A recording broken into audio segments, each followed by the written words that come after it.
ഭാരതത്തിലെ പ്രധാന ആഘോഷ സംസ്കാരങ്ങളിൽ ഒന്നാണ് നവരാത്രി ആഘോഷം. നവരാത്രി എന്ന ശബ്ദം കൊണ്ട് തന്നെ അർത്ഥമാണ് 9 ദിവസങ്ങളായി നീണ്ടു നിൽക്കുന്ന നവരാത്രികളിലുള്ള ആഘോഷം. 10ാമത്തെ ദിവസം വിജയദശമി. 9 രാത്രി ഭാരതീയർ 9 ദിവസങ്ങളിൽ 9 ദേവതാരൂപത്തിൽ ദേവി ശക്തിയെ, അമ്മ എന്ന ശക്തിയെ ആരാധിക്കുന്നു. മനുഷ്യൻ്റെ ജീവിതം ഈ ഭൂമിയിൽ അർത്ഥവത്താവണമെങ്കിൽ ഒരു വ്യക്തിയിൽ ദുർഗാശക്തിയും ലക്ഷ്മി ശക്തിയും സരസ്വതി ശക്തിയും വിളങ്ങണം. ദുർഗാശക്തി എന്നത് ജീവിതത്തിൽ മുന്നോട്ടുള്ള യാത്രയിൽ എല്ലാ ദുർഘടങ്ങളും നീക്കി നമ്മളെ കൂടുതൽ കഴിവും കരുത്തുമുള്ളവരാക്കി തീർക്കുന്ന ശക്തിയാണ് ദുർഗാശക്തി. ദേവി മഹിഷാസുരമർദ്ദിനിയാണ്. മഹിഷം എന്നത് പോത്ത്, അത് അലസതയുടെയും അവശതയുടെയൊക്കെ പ്രതീകമായിട്ടാണ് വെച്ചിരിക്കുന്നത്. അപ്പോൾ അലസതയും ആസുരികതയും ചേർന്നാൽ ജീവിതം തന്നെ പല ദുർഘടങ്ങളിലൂടെ പോവേണ്ടി വരും. അപ്പം അതുകൊണ്ട് ഉള്ളിലുള്ള അലസതയും പുറത്തു നിന്നുള്ള പ്രശ്നങ്ങളും ഒന്നും അലട്ടാതെ നമ്മുടെ ജീവിതത്തെ മുന്നോട്ട് നയിക്കാൻ, അതിന് നമുക്ക് കരുത്തും ശക്തിയും തരാനാണ് ദുർഗയെ ആരാധിക്കുന്നത്. ദുർഗ കർമ്മത്തിൻ്റെ പ്രതീകമാണ്, അധ്വാനത്തിൻ്റെ പ്രതീകമാണ്. നിരന്തരമായ പ്രയത്നത്തിലൂടെ, നിരന്തരമായ കർമ്മ ശക്തിയിലൂടെ നമുക്കെന്തും നേടിയെടുക്കാൻ സാധിക്കുമെന്ന് ദുർഗാശക്തി ഓർമ്മിപ്പിക്കുന്നു. അപ്പം ദേവിയുടെ അനുഗ്രഹം നമ്മുടെ ജീവിതത്തിൽ കടന്നു വന്നാൽ ഏത് ദുർഘടമായതിനെയും നമുക്ക് പരിഹരിച്ചുകൊണ്ട്, മറികടന്നുകൊണ്ട് ജീവിതം മുന്നേറാൻ സാധിക്കും. ദുർഗാശക്തി നമ്മളെ അനുഗ്രഹിക്കുന്നത് നല്ല ബന്ധങ്ങളിലൂടെയാണ്. ദുർഗ ദേവീ ശക്തിയാണ്. നമുക്ക് നിരന്തരമായ ദേവീ ശക്തി നേടിയെടുക്കാൻ നമുക്ക് ദേവിയെ ആരാധിക്കണം. നല്ല ബന്ധങ്ങൾ വേണം. ക്ഷേത്ര സംസ്കാരങ്ങളിലൂടെയും മറ്റും നമുക്ക് നമ്മളിലെ ദുർഘടങ്ങളെയൊക്കെ മറികടക്കാൻ സാധിക്കും.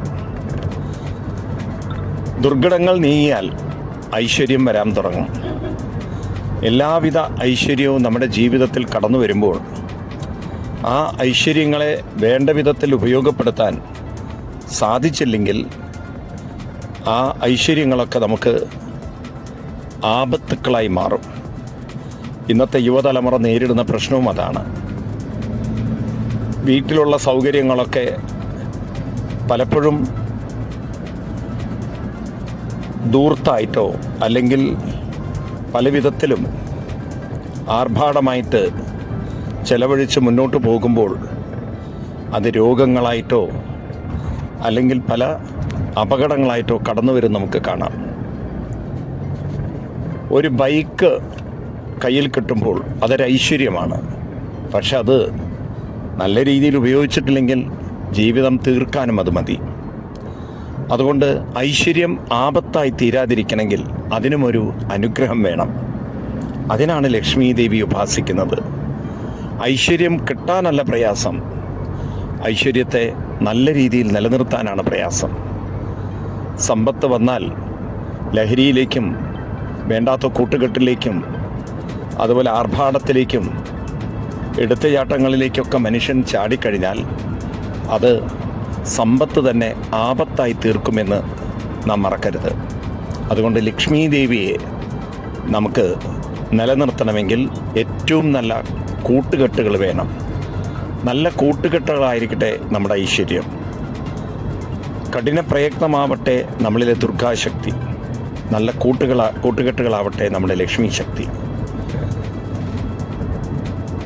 അത് കഴിഞ്ഞ് നമുക്ക് ഈ ലോകത്തിൽ മുന്നോട്ട് പോകണമെങ്കിൽ നമുക്കതിനുള്ള കഴിവുകൾ വേണം. ലോകം ഇന്ന് നമ്മളിൽ നിന്ന് ആവശ്യപ്പെടുന്ന കഴിവുകളാണ്.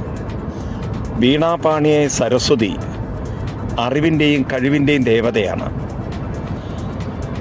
അറിവും കഴിവും നമ്മൾ നിരന്തരം നമ്മുടെ ജീവിതത്തിൽ കണ്ടെത്താൻ നമ്മൾ ശ്രമിക്കണം. ലോകത്തിന് ആവശ്യമായ കഴിവിനെ നമുക്ക് വികസിപ്പിച്ചെടുക്കാൻ സാധിച്ചാൽ ഈ ലോകം നമുക്ക് അവസരങ്ങൾ തന്നുകൊണ്ടേയിരിക്കും. ലോകത്തിന് വേണ്ടാത്തതായ അറിവും കഴിവും നേടുന്ന വിദ്യാഭ്യാസമാണ് നമ്മളെ ഒരു മൂലക്കിരുത്തുന്നത്.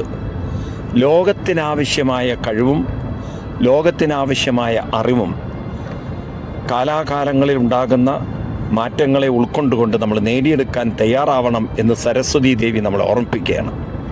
സരസ്വതി വാഗ്ദേവതയാണ്, അറിവിൻ്റെ ദേവതയാണ്.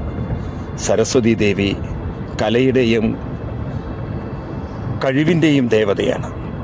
അതുകൊണ്ട് എല്ലാവരിലും എല്ലാ കഴിവുകളും ശക്തിയും ഉണർത്താൻ സരസ്വതി ദേവിയിലൂടെ സാധിക്കും. അപ്പോൾ ഏതൊരു വ്യക്തിയിലാണോ നിരന്തരമായ പ്രയത്നമുള്ളത്, നല്ല കൂട്ടുകെട്ടുള്ളത്, അതുപോലെ ലോകത്തിനാവശ്യമായ കഴിവ് വികസിപ്പിച്ചെടുക്കാനുള്ള ഉത്സാഹവും ജിജ്ഞാസയും ഒക്കെ ഉള്ളത്, അങ്ങനെയുള്ള വ്യക്തികൾക്ക് ജീവിതം വിജയമായി തീരുമെന്ന് വിജയദശമി നമ്മളെ ഓർമ്മിപ്പിക്കുകയാണ്. എല്ലാവരുടെയും ജീവിതം അനുഗ്രഹീതമായി തീരാൻ വിജയലക്ഷ്മി അനുഗ്രഹിക്കട്ടെ, നവരാത്രി ആഘോഷം അനുഗ്രഹിക്കട്ടെ എന്ന് പ്രാർത്ഥിക്കുന്നു. എല്ലാവർക്കും ദേവിയുടെ അനുഗ്രഹം എപ്പോഴും ഉണ്ടാവട്ടെ. പ്രണാമം.